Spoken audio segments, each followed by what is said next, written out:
माने। चलिए शुरुआत करेंगे आज की कुछ अहम और बड़ी खबरों के साथ।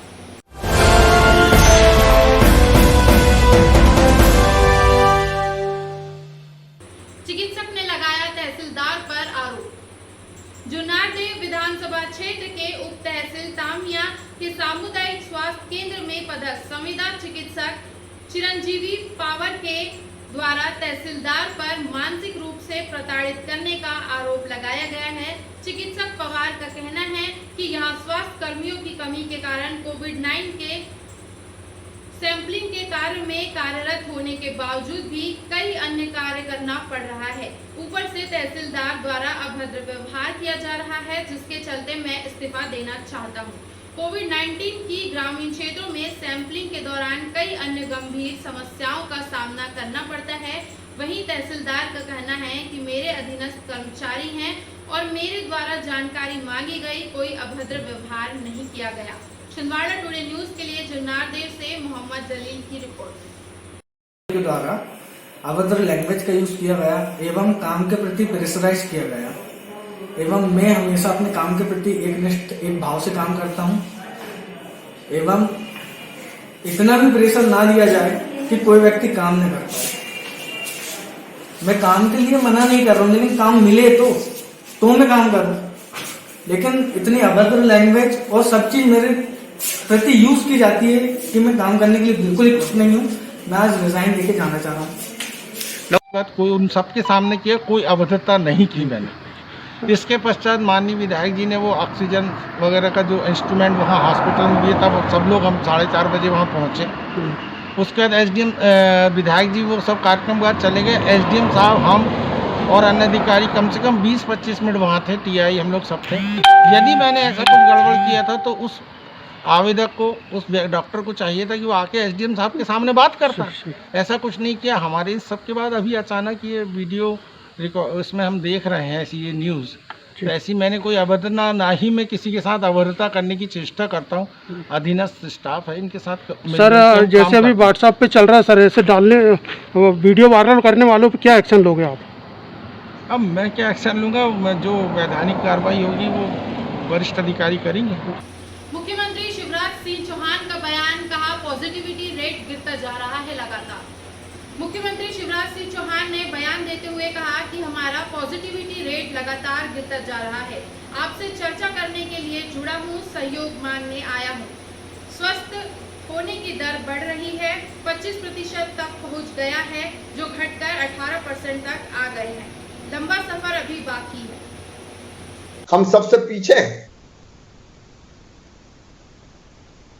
पॉजिटिविटी रेट लगातार हमारा गिरता जा रहा है। ये 25% तक पहुंच गई थी बढ़ते बढ़ते, अब घट के हम 18.5% के आसपास आए। रिकवरी रेट लगातार बढ़ रहा है। पॉजिटिविटी रेट तो कल 18.23%, 18.23% हो गया।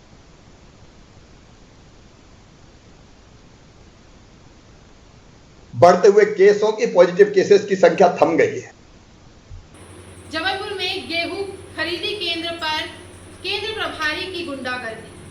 जबलपुर के सिहोरा थाना क्षेत्र अंतर्गत ग्राम भैयर कला में गेहूं खरीदी केंद्र पर वहां के केंद्र प्रभारी राधे यादव द्वारा खुलेआम गुंडागर्दी और किसानों को परेशान करने के साथ साथ किसानों से कमीशन लेने का मामला सामने आया है।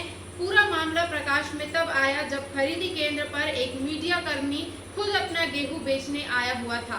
मीडिया कर्मी द्वारा जब खरीदी केंद्र पर 50 किलो की जगह 51 किलो 200 ग्राम तुलाई करने और बारीकी से अनियमितताओं को देखते हुए सवाल उठाए गए, तो केंद्र प्रभारी राधे यादव द्वारा उसे धमकी देने लगा। इस बात पर जब मीडिया कर्मी ने नायब तहसीलदार और खरीदी केंद्र के जीएसओ को बुलाया, तो राधे यादव ने अधिकारियों के सामने ही गाली गलौज करते हुए मीडिया कर्मी शशांक तिवारी के साथ मारपीट की। माननीय सुप्रीम कोर्ट का आदेश है कि 7 साल की कम सजा में व्यक्ति को पाबंद ना किया जाए जेल में, तो उनको नोटिस देके छोड़ा गया है।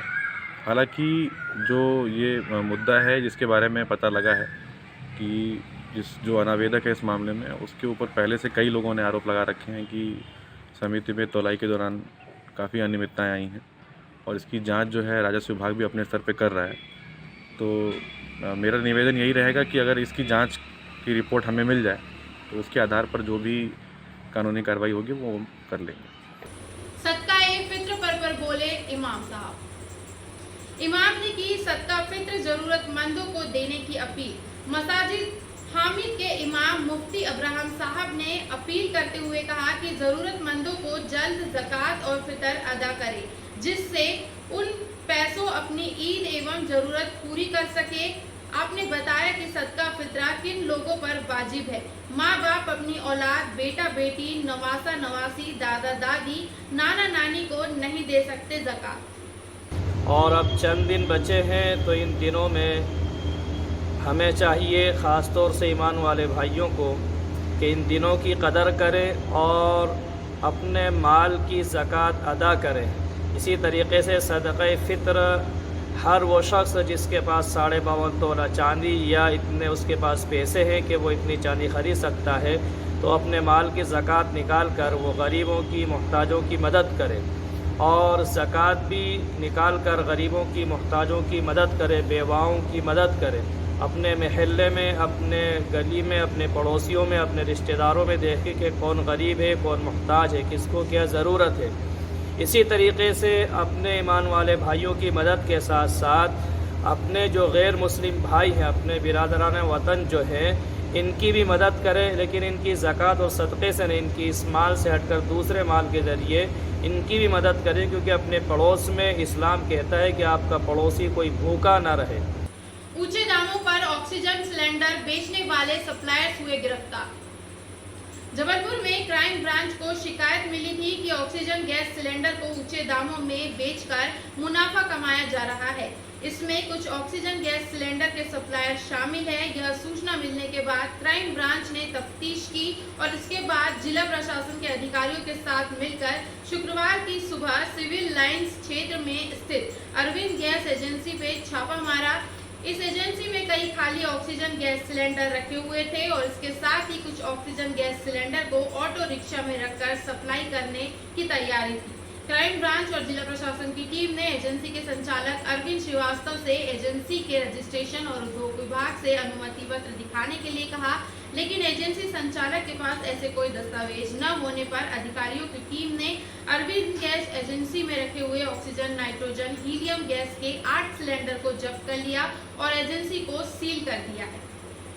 ये क्राइम ब्रांच की टीम और पुलिस की संयुक्त टीम के साथ में गोपनीय जानकारी के आधार पर कि कोई अरविंद एजेंसी है जिसके द्वारा सिलेंडरों को अधिक दाम पर व्यक्तियों को या अन्य अस्पतालों या मरीजों को दिया जा रहा है, ये सूचना के आधार पर क्राइम ब्रांच के द्वारा कार्रवाई की गई है। इसमें इनसे अभी पूछताछ जारी है। अरविंद एजेंसी से ज़िले में उद्योग विभाग से सिर्फ 5 हमारे पास पंजीकृत वेंडर हैं जो सप्लाई कर सकते हैं सिलेंडर अपने ऑक्सीजन प्लांट से लेकर अन्य लोगों को। तो अभी पूछताछ की जा रही है। इनके द्वारा अभी मौके पे तो कोई दस्तावेज उपलब्ध नहीं कराए गए हैं। ये अरविंद श्रीवास्तव जी हैं, ये वेंडर है ऐसा वो बता रहे हैं। उनके दस्तावेज तहसीलदार महोदय के माध्यम से बुलवाए गए हैं। अभी फ़िलहाल दस्तावेज जब तक वो दिखाते नहीं हैं तब तक ये परिसर से ये शॉप सील की जा रही है। पत्रकारों के खिलाफ एफआईआर पर बोले डीजीपी। पत्रकारों के खिलाफ बिना जांच के अगर झूठी एफआईआर हुई तो कंटेम्प्ट ऑफ कोर्ट की कार्यवाही होगी। सभी राज्य के डीजीपी को दिए गए हैं निर्देश। देश में पत्रकारों की स्थिति बहुत खराब हो रही है। उनके ऊपर बहुत एक तरह से दमन सा चल रहा है शासन, प्रशासन और पुलिस का। इस बात की शिकायतें पूरे देश से मेरे पास आ रही हैं। तो माननीय सर्वोच्च न्यायालय में साफ तौर कहा था कि किसी भी इस तरह की शिकायत पर डीजीपी को, सभी राज्यों के डीजीपी को आदेश दिए गए कि अगर इस पर किसी तरह का कोई एक्शन और कार्रवाई होगी तो उनके खिलाफ कंटेम्प्ट ऑफ कोर्ट की कार्रवाई कोर्ट के अनुसार मानी जाएगी। इस तरह की बात कहने के बाद भी माननीय सर्वोच्च न्यायालय कह रहा है, हमारा देश का संविधान कह रहा है, कानून कह रहा है कि चौथा स्तंभ है। अगर उनकी बात नहीं आ जाएगी, मीडिया तो सूर्य की तरह है, जब पहुंचेगी तो बुराइयां दूर होंगी, बीमारी दूर होगी। की रफ्तार को कम करने के लिए इलाके को किया जा रहा है सैनिटाइज।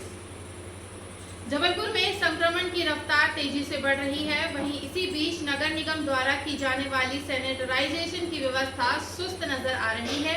इसी सैनिटाइजेशन की धीमी रफ्तार पर जब नगर निगम के स्वास्थ्य अधिकारी से सवाल किया गया तो उनका बेतुका बयान सामने आया। स्वास्थ्य अधिकारी के अनुसार बीते वर्ष सड़कों गली मोहल्ले में संक्रमण को रोकने के लिए किया गया था सैनिटाइजेशन, फिजूल खर्ची था।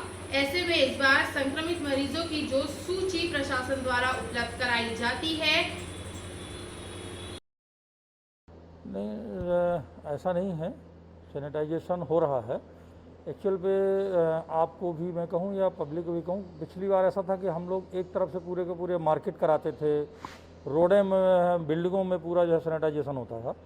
इस बार ये है कि वो देखा गया कि वो एक अनावश्यक फिजूल खर्ची थी। वो तो देखिए कि जहाँ जिस घर में कोरोना पेशेंट हैं उन घरों में, उनके अगल बगल के घरों में सैनिटाइजेशन का काम हो रहा है। डेली जैसे ही सवेरे हमारे पास लिस्ट आती है कि कहाँ कहाँ किस किस वार्ड में कितने लोग जो है तो कोरोना पॉजिटिव आए हैं, वो लिस्ट हमारे जोन में आ जाती है। जोन से जो है हमारे यहाँ जो है सारे जो CSI लोग जो हैं उस वार्ड के सुपरवाइज़र के माध्यम से उन घरों में स्टिकर लगाते हैं और सैनिटाइजेशन का काम होता है।